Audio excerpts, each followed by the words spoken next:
Hi, in this video, we shall be talking about theory of consumer behavior.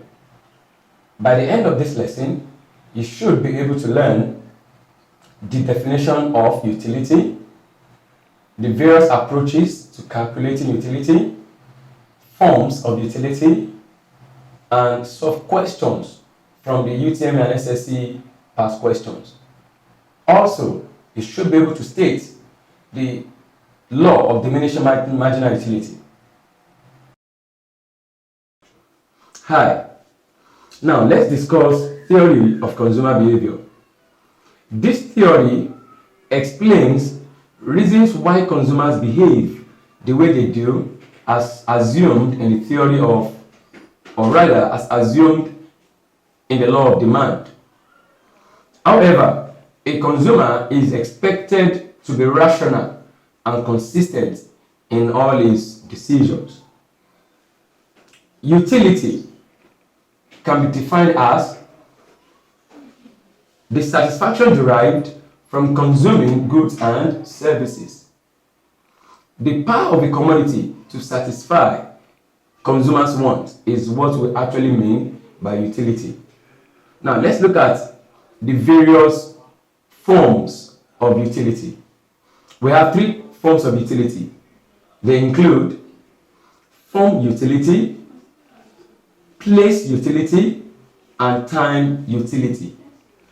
Now let's look at them one after the other. Form utility simply implies that there are some products that have to be transformed or converted from the raw material state to a more useful state. I mean, it involves the conversion of raw materials from one state to another, especially from the raw material state to the finished state. For example, raw materials.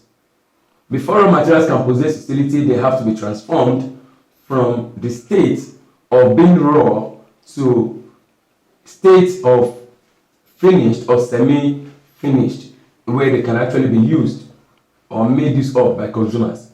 That's on form utility. Our place utility. This occurs when products are being transported from one area to another. For example, from Lagos to Kano, or from Anambra to Lagos, especially farm produce.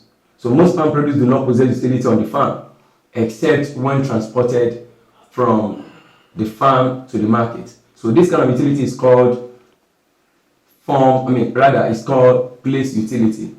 Now, the third one is time utility. There are some products that have to be kept until when needed before they can possess utility.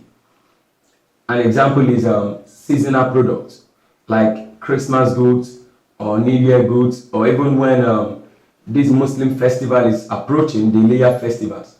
So some goods have to be produced ahead of time, and when the time comes, they are being taken to the market when they possess utility or satisfy the need of consumers. These are the three forms of utility that we have. Again, form utility, place utility, and time utility. Now, let's go into approaches to utility. On this, there are two different schools of thought. The first one is the cardinalist school of thought or cardinalist approach, and the second is the ordinalist approach. The cardinalist school of thought believes that satisfaction derived from consuming goods and services can be measured, especially in units called utils. That is, we can measure our various levels of satisfaction from the consumption of commodity A to commodity B by assigning figures. That is the cardinalist approach to utility. The ordinalist, on the other hand, believes that our various levels of satisfaction cannot be measured but can be ranked. They believe that while you are taking a commodity or while you are consuming, somebody, for example, who is very tasty, while taking a bottle of chilled Coke or Coca-Cola soft drink, does not have the time to start talking about measuring its various level of satisfaction. But still, they believe we can rank it. Those are the two different approaches. But then the popular one is the cardinalist. So according to the cardinalist now, we have three types of utility. They are total utility, average utility, and marginal utility. So in the next video, we'll be talking about the calculations of these types of utility we have mentioned.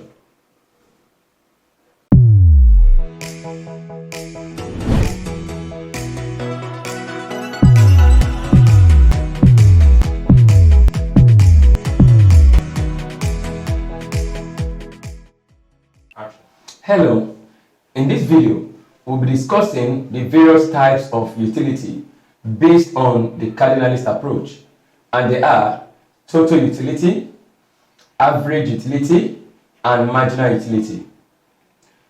Total utility simply means that as more of a product is being consumed, more satisfaction is derived. That is, the more satisfaction derived from the consumption of a particular product is called total utility. So as you consume, for example, more bottles of very chilled Coca-Cola soft drink, you get more satisfaction from it. So the more you consume, the more the total satisfaction derived. That's total utility.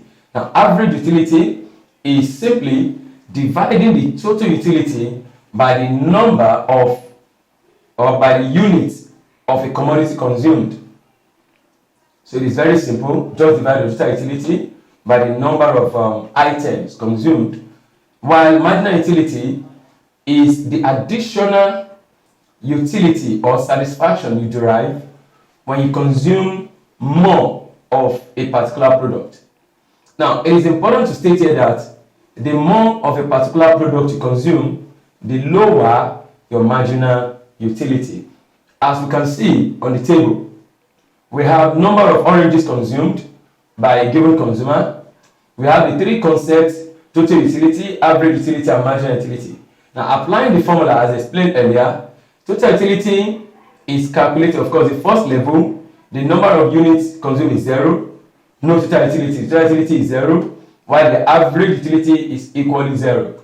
And for the marginal utility, there is no change, so it is dash, meaning no extra satisfaction derived yet. Now, if you go to the next row, on the next row, we have the first orange that is being sucked by a consumer. When you suck the first orange, it derives 10 utils, as in the total utility.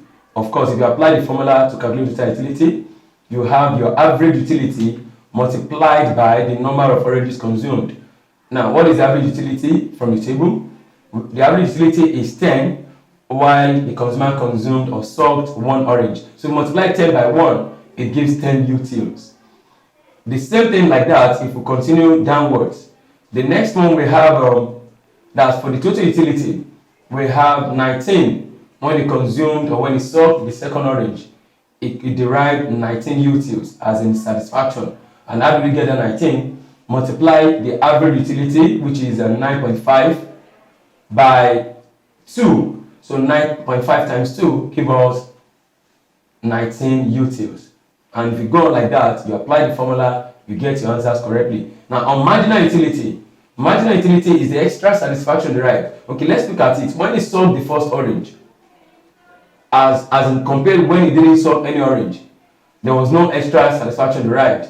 So when it consumed, or when it sucked the second orange rather, it derived, the marginal utility will be calculated as the TU2 minus the TU1, that is the new total utility minus the previous, which is the old total utility, that is 19 minus 10 all over 2 minus 1. 19 minus 10 gives us 9. 9 divided by 1 will still give us 9 units. So the extra satisfaction derived when you consume the second orange is 9. As against when you consume the first orange, you got 10. Now, if you continue downwards up to the last one, the last marginal utility, you discover that it is 0. So as it consumes more, as it sucks more of the orange, the marginal utility derives from the consumption of the orange decreases, as you can see on the graph. So we have the various calculations, the formula. You can learn more from that, going through it in details. Now, let's look at the graphs of total utility and marginal utility. For total utility, the relationship between the number of oranges consumed by this consumer and the total satisfaction derived is direct. So what I'm saying is that the total utility derived varies directly with the number of oranges sold. As a result, the graph is upward sloping. See the graph for more details. Now, marginal utility. On marginal utility, the more a consumer sold the oranges, the lower the satisfaction derived. As a result, the relationship between MU and the number of oranges consumed is inverse. Therefore, the graph is downward sloping. See more details on the graph. So, in our next video, we shall be treating some questions from the SSCE and UTME past questions.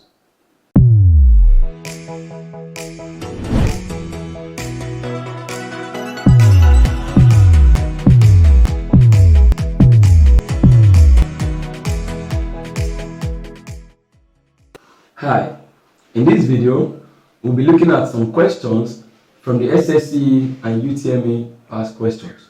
Here they are. Number 1.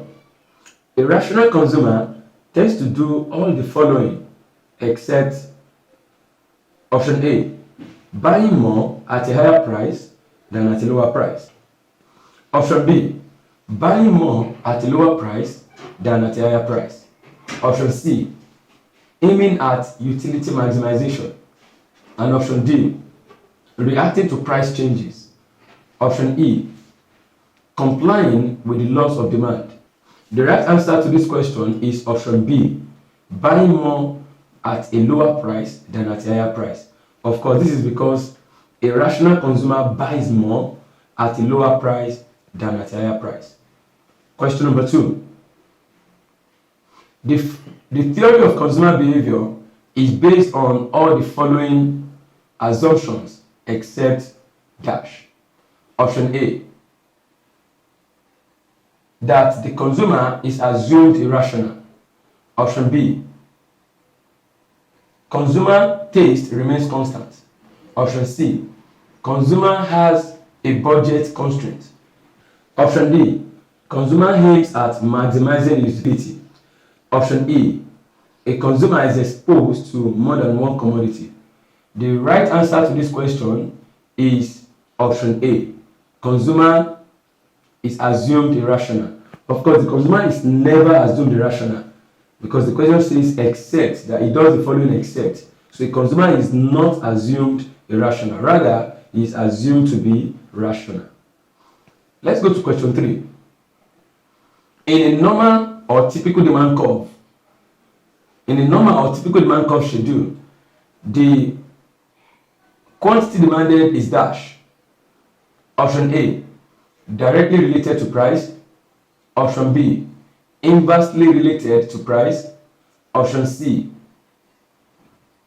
option C, independent of price. And option D, proportionally related to price. The right answer to this question is option B, inversely related to price. Reason being that the higher the price, the lower the quantity demanded. So this relationship is said to be inverse. Let's go to question number 4. The cross elasticity of demand between complementary goods is dash.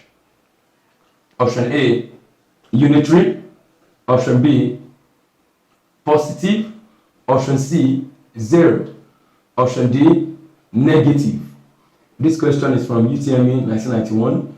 The right answer to the question is negative. Now, that is option D, negative. Reason being that for all complementary goods, there exists a negative relationship.